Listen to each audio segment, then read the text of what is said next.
الحمد لله رب العالمين والصلاة والسلام على رسوله الكريم محمد وعلى آله وأصحابه أجمعين. أعوذ بالله من الشيطان الرجيم. بسم الله الرحمن الرحيم. وآت ذا القربى حقه صدق الله العظيم. عزیزان گرامی، السلام علیکم ورحمۃ اللہ وبرکاتہ. ہمارا آج کا موضوع ہے حقوق العباد.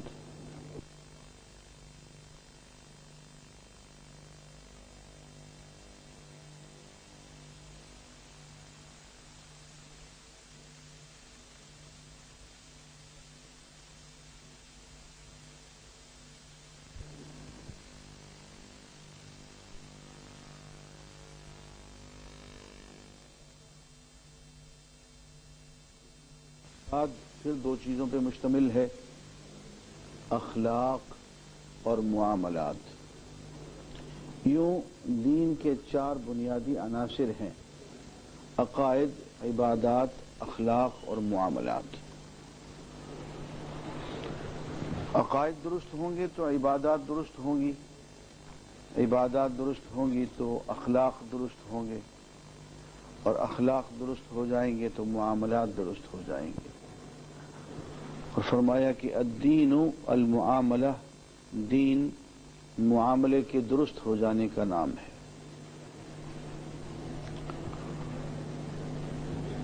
حقوق العباد میں جو چیز بنیاد بنتی ہے وہ خاندانی اکائی ہے، میاں بیوی کا رشتہ ہے. اس کے ارد گرد سارے حقوق پرو دیے گئے ہیں. میاں بیوی کے رشتے کے بعد پھر والدین کے حقوق، اولاد کے حقوق، پھر اسی میں بھائیوں کے حقوق، بہنیں کو حقوق، خود میاں بیوی کے آپس کے حقوق، یہ سب ایک. اور پھر آہستہ آہستہ پھیلتے پھیلتے رشتہ داروں کے، ہمسایوں کے، پھر حاجت مندوں کے، بیماروں کے، عام لوگوں کے، مسافروں کے، یہ حقوق کا دائرہ وسیع ہوتا چلا جاتا. لیکن جو نقطہ ہے وہ خاندان ہے، گھر، اصل وحدت وہ ہے، میاں بیوی کا رشتہ. اور اس کو بہت تقدس دیا گیا ہے. خطبہ نکاح میں جو آیت ہمیشہ پڑھی جاتی ہے، افسوس کہ اس پہ ہم کبھی دھیان نہیں دیتے. اگر کبھی اس پہ دھیان دیں تو حقوق الزوجین میں، میاں بیوی کے حقوق میں کبھی کوتاہی نہ ہو. خطبہ میں یہ آیت پڑھی جاتی ہے واتقوا اللہ، اللہ کا تقوی اختیار کرو. الذی تساءلون بہ والارحام، اس اللہ کا تقوی اختیار کرو جس کا نام لے کے تم ایک دوسرے سے رشتے مانگتے ہو. رشتہ مانگتے ہیں اللہ کے نام پہ، رشتہ باندھتے ہیں اللہ کے نام سے. درمیان میں اللہ کا نام آتا ہے تو نکاح ہوتا ہے. دو غیر محرم بچے ہوتے ہیں، اللہ کا نام درمیان میں آنے سے محرم بن جاتے ہیں. فرمایا جس اللہ کا نام لے کے تم رشتہ باندھ رہے ہو، اللہ کے نام پہ رشتہ مانگتے ہو، اللہ کے نام پہ رشتہ باندھتے ہو، اب اس اللہ کے نام کی حیا کرنا، اس کے نام کا تقوی رکھنا، اس کے نام کی لاج رکھنا، اور اس رشتے کو نبھانا، وفا کرنا، جفا نہ کرنا.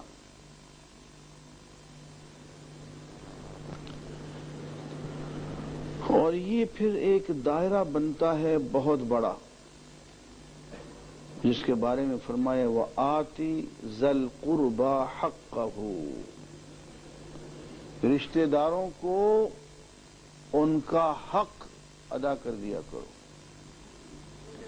مطلب یہ ہے کہ اگر رشتہ دار ضرورت مند ہے اور تم اس کی ضرورت پوری کرتے ہو تو گویا تم اس پہ احسان نہیں کر رہے ہو، اس کا حق ادا کر رہے ہو۔ یہ اس کا حق تھا کہ بیماری کے وقت تم اسے دوائی پہنچاتے، یہ اس کا حق تھا کہ اگر اس کے ہاں گھر میں فاقہ ہے تو تم کھانا پہنچاتے، اس کے اگر موت فوت ہو گئی ہے تو تم جا کے اسے ڈھارس بندھاتے، یہ اس کا حق تھا۔ رشتہ دار کو اس کا حق دو۔ ایسے ہی ہمسایوں کے بارے میں بھی، اور حقوق، بندوں کے حقوق میں سب سے اہم جو ہے وہ والدین کے حقوق ہیں۔ پہلی بات تو یہ ہے کہ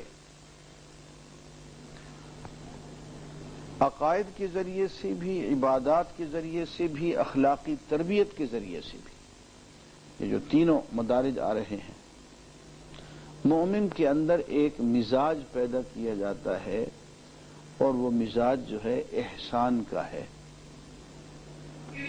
وہ 2 + 2 = 4 کا نہیں ہے، وہ پیار کا ہے، وہ محبت کا ہے۔ یہ جو ہم نماز پڑھتے ہیں اس میں اللہ کی جس صفت کا بار بار ہم ورد کرتے ہیں وہ صفت رحمان ہے، رحیم ہے، رب ہے۔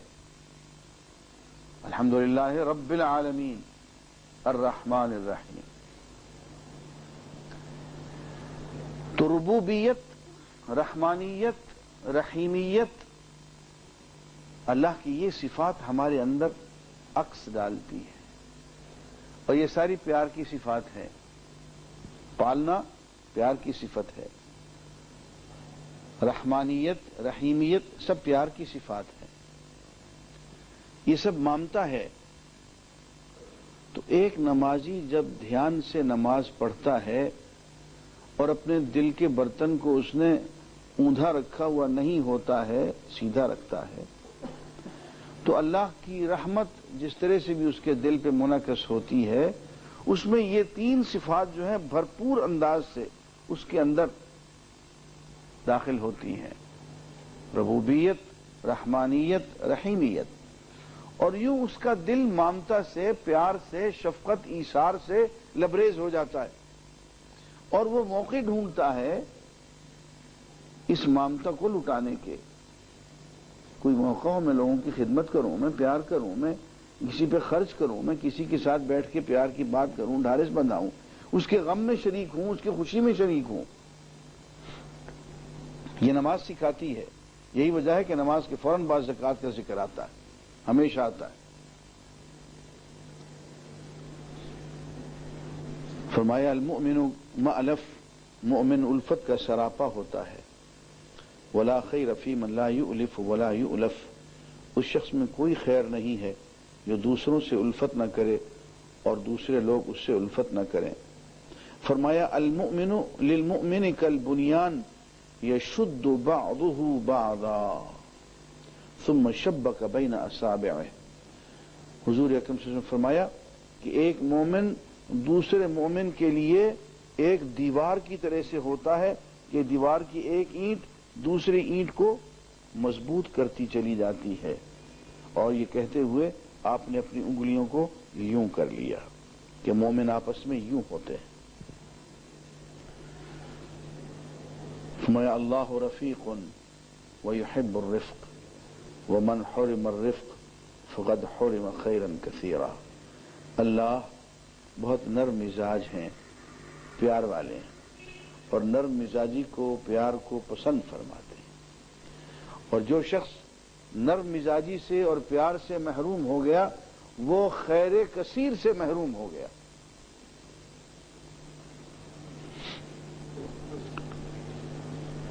اب حقوق اللہ عباد کی بنیاد میں جو اخلاق پیدا کیا جاتا ہے دیکھیے اس کے پس منظر میں حضور کی کیا تعلیمات ہیں. فرماتے ہیں لیس المؤمن بالذی یشبع وجارہ جائع بجنبہ.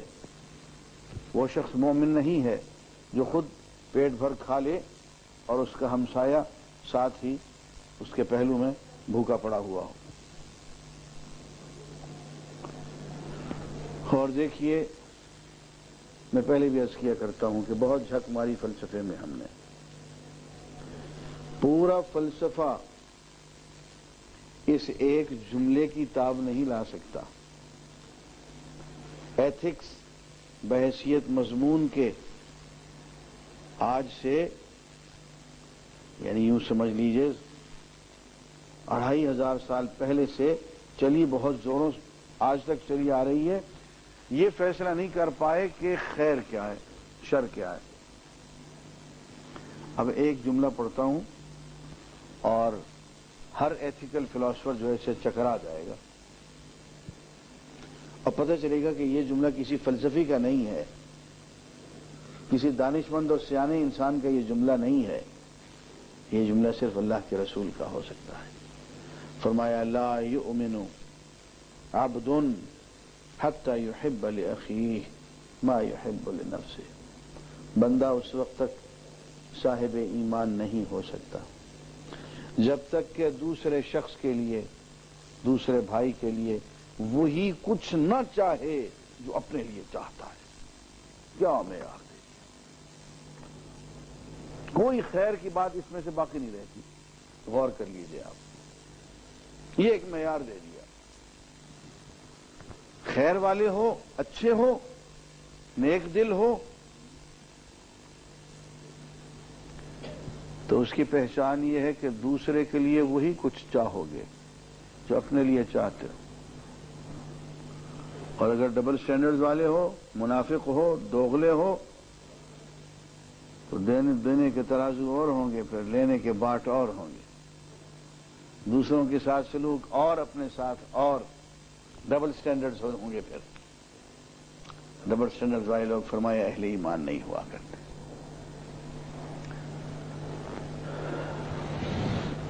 حضرت سعید بن جبیر رحمہ اللہ تابعی تھے.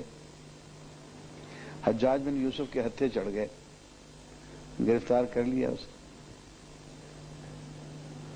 تو اس نے کہا سعید تم کس طرح کی موت پسند کرو گے؟ یعنی کم وقت وہ قتل کرتے ہوئے لطف لیتا تھا, تفریح لیتا تھا. سعید بن جبیر تم کس طرح قتل ہونا پسند کرو گے؟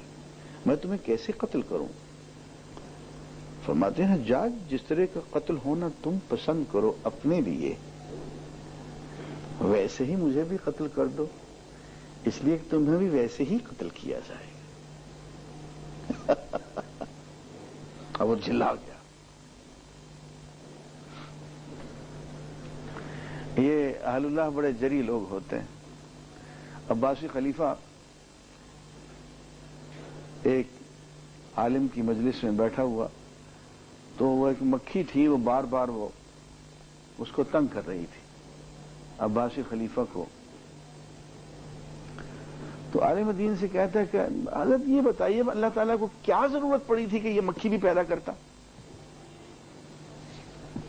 فرماتے ہیں امیر المومنین اس نے مکھی اس لیے پیدا کی ہے کہ یہ متکبر لوگوں کی ناک پہ بیٹھے ان کا غرور توڑ دے.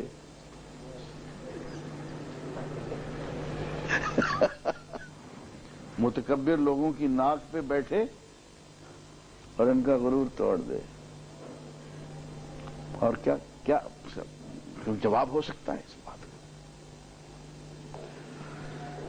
تو جو دوسروں کے لیے جو اپنے لیے چاہتے ہو وہی دوسروں کے لیے چاہو.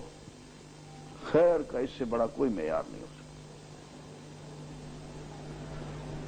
اور حقوق العباد بیان کرتے ہوئے, بلکہ میں تو کہتا ہوں خود معاشی نظام بیان کرتے ہوئے, سماجی نظام بیان کرتے ہوئے, اس جملے کے برابر کا جملہ مجھے انسانی فکر کی تاریخ میں نہیں ملا ہے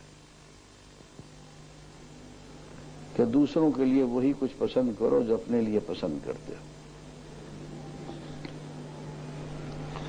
اور پھر صلہ رحمی، لیس الواصل بالمکافئ ولکن الواصل الذی اذا قطعت رحمہ وصلہ۔